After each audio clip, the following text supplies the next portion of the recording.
السلام علیکم ناظرین، کرائم بیٹ کے ساتھ میں ہوں وسیم عباس۔ ناظرین، آج کرائم بیٹ میں ہم بات کریں گے ایک ایسے مجرم کی جو قانون کے لیے چیلنج بن چکا تھا۔ لاہور ایک ایسا شہر جو علم، ثقافت اور زندگی کی رونقوں کے لیے جانا جاتا ہے، مگر اسی شہر کی گلیوں میں ایک وقت ایسا بھی گزرا جب خوف خاموشی سے یہاں راج کیا کرتا تھا۔ لوگ دروازے بند کر کے سویا کرتے تھے، مگر دلوں میں ایک ہی سوال گونجتا رہتا تھا کہ اگلا نشانہ کون ہوگا، اور اس خوف کا نام تھا مظہر طبی۔ ناظرین، مظہر طبی کوئی عام مجرم نہیں تھا، بلکہ وہ قانون کے لیے ایک چیلنج بن گیا تھا۔ پورے سسٹم کے منہ پر ایک سوالیہ نشان، ایک اچھے گھر میں پیدا ہونے والا بچہ جس کے پاس تعلیم، پیسہ، مواقع سب کچھ تھا، آخر کیسے ایک بے رحم قاتل، ریپسٹ اور دہشت کی علامت بن گیا۔ یہ کہانی صرف ایک مجرم کی نہیں بلکہ اس معاشرے کی ہے جس نے اسے جنم دیا۔ مظہر طبی کی ابتدائی زندگی بالکل نارمل تھی۔ اچھا لباس، اچھا اٹھنا بیٹھنا، گفتگو میں اعتماد اور چہرے پر وہ مسکراہٹ جس سے لوگ فوراً متاثر ہو جایا کرتے تھے۔ ایف سی کالج میں داخلہ ملا تو والدین کو لگا کہ بیٹا اب ایک روشن مستقبل کی طرف بڑھ رہا ہے، مگر کالج کی آزادی، غلط صحبت اور حد سے زیادہ سہولت نے اسے آہستہ آہستہ ایک ایسے راستے پر ڈال دیا جہاں واپسی ممکن نہیں ہوا کرتی۔ شروع میں سب کچھ معمول پر تھا، دوستوں کے ساتھ گھومنا پھرنا، پارٹیوں میں جانا، معمولی نشہ، پھر مہنگے شوق پالنا، موٹر سائیکلوں کے پارٹس، کاروں کی سنیچنگ، اور پھر آہستہ آہستہ جرم ایک کھیل سا بنتا گیا اس کے لیے۔ مظہر طبی ایسا مجرم بنا کہ اس کے لیے یہ سب کرنا ایک ایڈونچر سے کم نہیں تھا، ایک سنسنی جس میں وہ خود کو طاقتور محسوس کیا کرتا تھا۔ وقت کے ساتھ اس کے تعلقات ایسے لوگوں سے جڑنا شروع ہوئے جو لاہور کے ان حلقوں میں آیا جایا کرتے تھے جہاں قانون صرف کمزور کے لیے ہوا کرتا تھا۔ بیسمنٹ پارٹیز میں دولت، نشہ، عورتیں اور اسلحہ، یہ سب ایک ساتھ موجود ہوا کرتا تھا۔ مظہر طبی وہاں ایک مقبول چہرہ بن چکا تھا۔ لڑکیوں کے ذریعے وہ بڑے گھروں تک پہنچا کرتا اور یہی راستے اسے مزید گہرے جرم کی طرف دھکیلتے گئے۔ ناظرین، پیسے کی طلب بڑھتی گئی، مہنگی گاڑیاں، برانڈڈ کپڑے، لگژری لائف سٹائل، یہ سب برقرار رکھنے کے لیے اب چھوٹے چھوٹے جرائم کرنا کافی نہ تھا۔ اس نے اغوا برائے تاوان، بھتہ خوری اور مسلح ڈکیتی کو باقاعدہ اپنا پیشہ بنا لیا۔ اس کے پاس ہمیشہ جدید ہتھیار ہوا کرتے تھے، گاڑی کی ڈگی میں اسلحہ اور لاکھوں روپے نقد ہمیشہ موجود ہونا عام سی بات تھی۔ ایک واقعہ ایسا پیش آیا ناظرین جس نے اس کے اندر موجود انسانیت کا آخری نشان بھی ختم کر دیا۔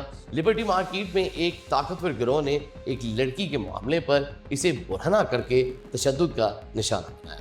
یہ صرف جسمانی ذلت نہیں تھی بلکہ اس کے غرور کو کچل دیا گیا۔ اس دن کے بعد مظہر طبی کے لیے دنیا دو حصوں میں بٹ گئی، ایک وہ جو طاقتور ہے اور دوسری وہ جنہیں کچل دینا کوئی جرم نہیں۔ ناظرین، اسی دور میں نواز کھچی کے قتل کا واقعہ بھی پیش آتا ہے۔ پولیس کو پہلی بار یہ اندازہ ہوتا ہے کہ یہ کوئی عام گینگسٹر نہیں بلکہ ایک انتہائی خطرناک ذہن ہے جس سے یہ لوگ نمٹ رہے ہیں۔ اس کی گرفتاری کے لیے مختلف جگہوں پر چھاپے مارے جاتے ہیں، ایف سی کالج ہو، گلبرگ ہو، گارڈن ٹاؤن ہو یا پھر اور ایسی جگہیں جہاں پر اس کا موجود ہونا عین ممکن تھا، لیکن ہر بار مظہر طبی ایک قدم پولیس کی حکمت عملی سے آگے ہی پایا جاتا۔ وہ یہ جانتا تھا کہ پولیس کی حدود کیا ہے، پولیس کہاں تک جا سکتی ہے، اور انہی کمزوریوں کا فائدہ اٹھاتے ہوئے وہ آگے بڑھتا چلا گیا۔ پھر وہ واقعہ پیش آیا جس نے پورے محکمے کو ہلا کے رکھ دیا۔ سب انسپیکٹر حمید کا قتل، دن دہاڑے ٹاؤن شپ کے قبرستان میں پہلے گولیاں ماری گئی، پھر لاش پر پیٹرول ڈال کر آگ لگا دی گئی۔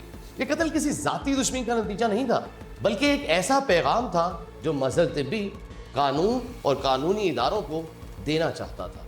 اس کے بعد لاہور میں خوف کی فضا مزید گہری ہوئی۔ مظہر طبی اب صرف ایک مجرم نہیں رہا تھا، وہ ایک علامت بن چکا تھا۔ لوگ اس کا نام سرگوشیوں میں لیا کرتے تھے۔ پولیس افسران اس فائل کو ہاتھ لگانے سے پہلے 1000 دفعہ سوچا کرتے تھے جس میں مظہر طبی کا نام آ گیا، مگر اس کی درندگی یہاں تک نہیں رکی ناظرین۔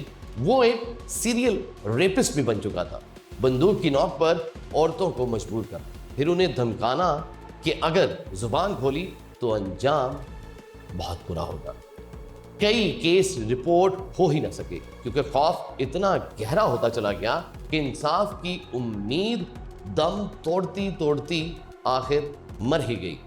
آخرکار ایک موقع پر اسے گرفتار کر لیا گیا۔ یہ گرفتاری اس کے اپنے اعتماد کا ہی نتیجہ تھی۔ وہ سمجھتا تھا کہ وہ ناقابل شکست اور ناقابل تسخیر بن چکا ہے۔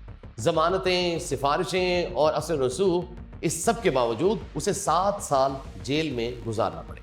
مگر یہ 7 سال بھی عام قیدیوں جیسے نہیں گزارے اس نے۔ بی کلاس، خصوصی سہولتیں، باہر کا کھانا، آئے روز ملاقاتیں، یہ سب اس کے لیے معمول کی بات ہوا کرتی تھی۔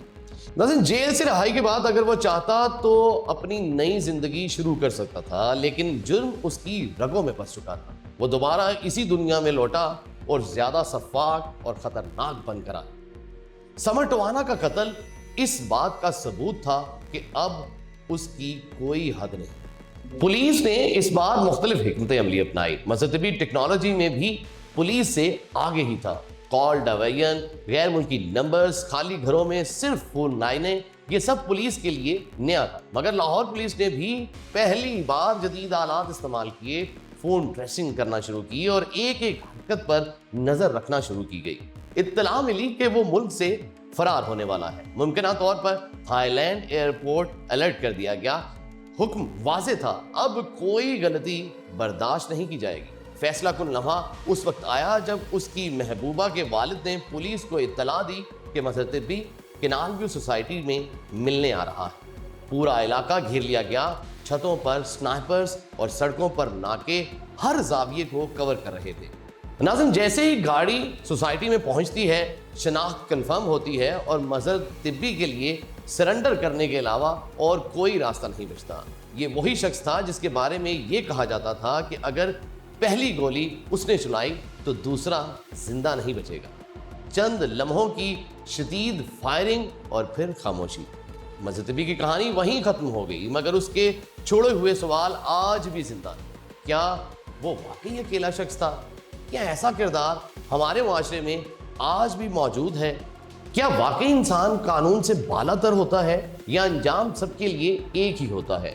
کیا سسٹم اس کا سہولت کار ہوتا ہے یا سسٹم کے لوگ اپنی معاونت کے ذریعے ان کرداروں کو جنم دیتے ہیں؟ ناظرین، یہ کہانی ہمیں یہ سکھاتی ہے کہ جرم جتنا بھی چمکدار کیوں نہ لگے، اس کا اختتام ہمیشہ تاریک ہوا کرتا ہے۔ خوف پھیلانے والے آخرکار خود خوف کا شکار بن کر ہی مرا کرتے ہیں۔